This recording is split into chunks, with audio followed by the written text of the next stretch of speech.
what's up, YouTubers? Welcome to Eldred's Workshop. Today we are going to be installing a Genie wall mount unit, the B6172H. We got some modifications that we're going to need to make here to make it fit. We're going to trim down the coil poles, make some space for the sensors in here, along with cutting and welding one of the racks over here just to kind of fit our unit in. Obviously, there's some modifications. We can't do an overhead unit because of this storage item right here. Get into it and I'll show you how it's done.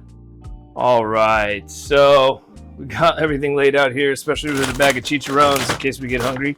You can see here we got the whole setup. We got the wire for the lock, for the safety sensors, the lock itself, the wire guides, mounting bracket and emergency lock. We got a car clicky thingy. Got the internal wireless clicky deal, the battery backup, and then these are the sensors right here. And then we have the overhead light that is a Bluetooth that will connect. And then when we did the remodel for the garage, I installed an outlet right up here for this specific reason. When I put this all the way flush to the wall, it's blocked off by this. So I want to put it right there. It's not an issue cutting this pipe in order to make this fit with the coupler, but basically we're going to be cutting this out and welding it back to maintain the rigidity of the shelf that we put in, and that's where we're going to get started. All right, hold this one in place here. We're going to be mounting it to this bracket there's another 2x4 that's double up right here that we're going to be mounting it to. So I am just going to mark my areas here. So we're going to be cutting it off right here to get this. And we really don't need to cut that far to weld it, but we're just going to be marking it there, taking this down, and then getting it cut. First thing you should be checking is your cable assembly on the side here. The one that lifts up the door, the one that goes right around the track up here. Inspect both sides to see if there's any frays. If that's not an issue, then you're good to move to the next step, which is going to be installing the cable guides here at the bottom. Next, we're going to lift our door up here and we're going to steady it so that we can get a little better access to the bottom of the door so that we can take measurements to put our cable guides up about 4 inches from the bottom of the door. Get something sturdy. I'm using my Pelican. Set it there for easy access. All right, so we're gonna wanna go up from the bottom here above the first latch, 4.5 inches. And that's your base. We wanna take this, set it on 1/8 of an inch over the door, and then secure it with screws.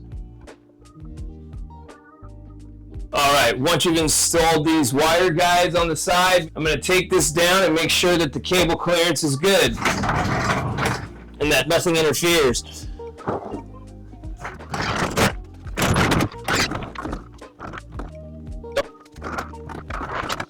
Yep, everything looks good.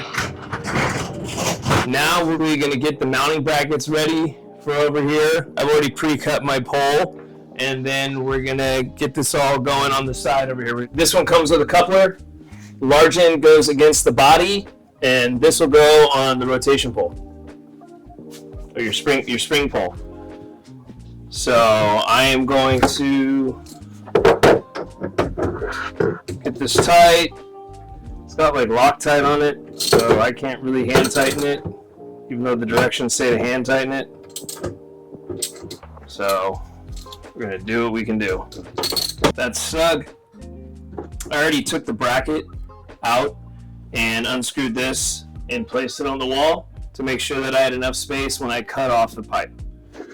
So if that's your case, I would definitely suggest doing that. We're gonna take this now and line it up to the pipe and get this mounted to the wall. All right, so we gotta get this in there and then mark the hole here. I got a level as well to make sure everything's level. So it says the manufacturer. This thing's a little heavy, so sure you got a good grip on it.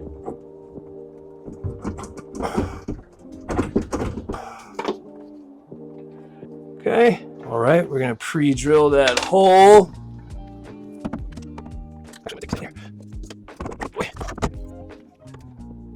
You gotta make sure that you're drilling into a stud or concrete.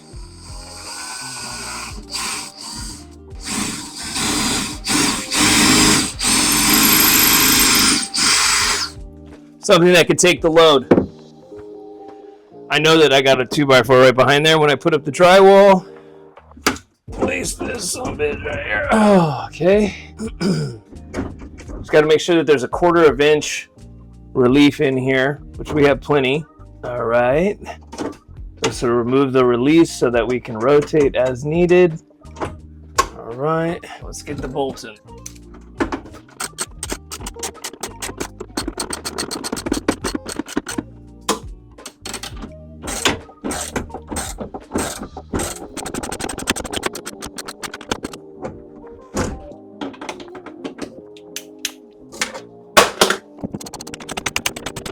We are going to install a lock. The manual says that you want to put it above a pin, and then drill the holes. If you don't have it, you have a template for that right on the back, which is going to be 9/32 and 7/16. So that's what we're going to do right now. You'll see me in a second. I'm going to open the door and get those drilled. All right, we got the holes drilled. We're going to take a lock here, screws provided in the lock cord pack, and we're going to install this here.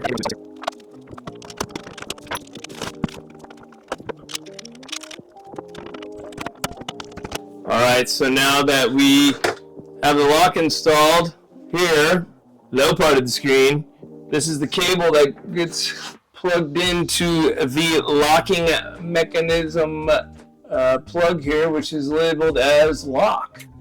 Boom. Snippity snap. Now, to give you an extra long cord, I'm going to run this and put this cable here. This out of the way. I'm going to use some nuts and then bring it here. Boom, boom, boom. Do a little bit. And then cut my cable here and attach this. See me on the next step. So next we're going to be adding the wall mount. Check this out. So whoop whoop. All right, so I don't know, man. I'm thinking like I want to walk out here and just be like, boom. I'll probably put it like. I'm just gonna put it right above the light switch. That makes sense. Bam, right there. Using the provided screws here.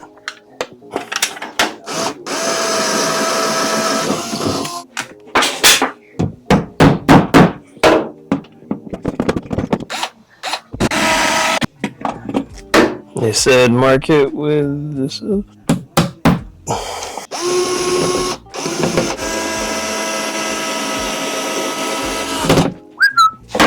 All right. Whoops. Because I activated it. All right. Move to the next step.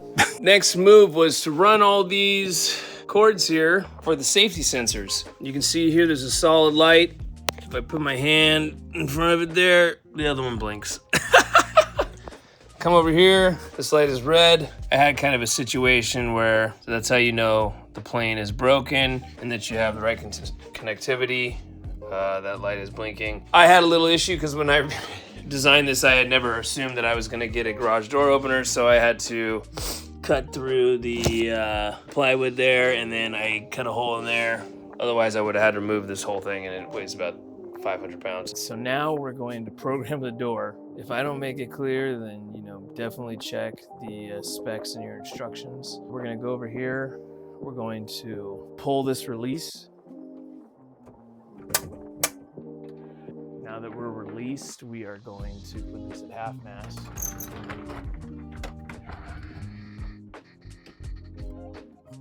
You're gonna re-engage the release.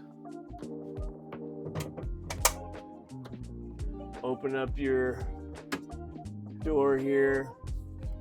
Now we're gonna hold the down button here for 30 seconds.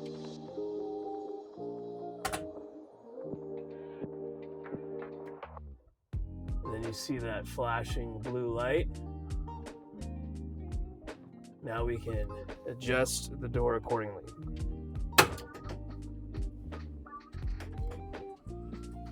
You want to do it so just to where the weather seal sets, not overdo it.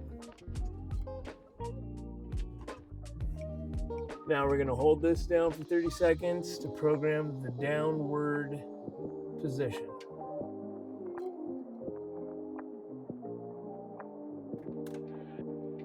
All right, we're green, so we're good. Now we're going to hold the up for 5 seconds, and then we'll adjust the upward position where we want it to travel. All right, we're engaged. You can hear it by the click.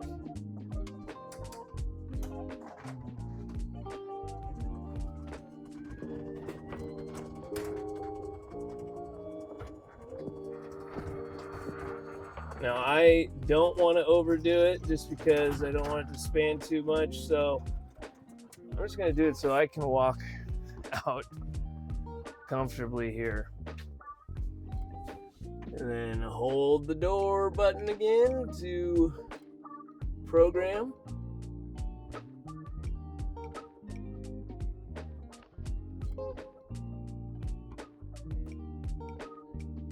And you got a green light.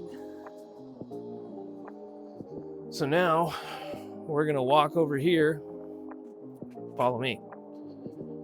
And we got the installation of the door over here. This is the test to see if you programmed it correctly. So,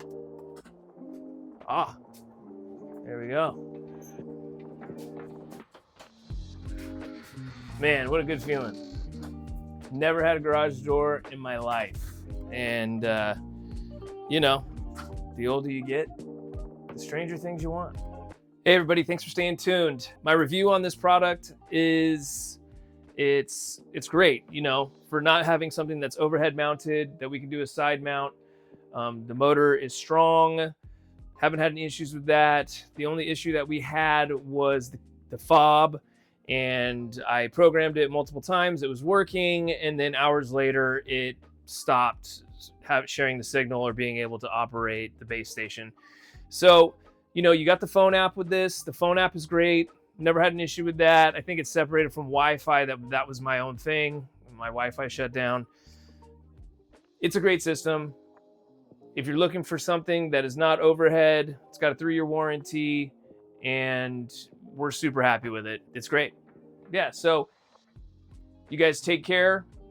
Thanks for staying to the end. If you did, consider liking and subscribing, as we're a growing channel, and stay tuned for any DIY projects from Eldridge Workshop. All right, guys, have a great one.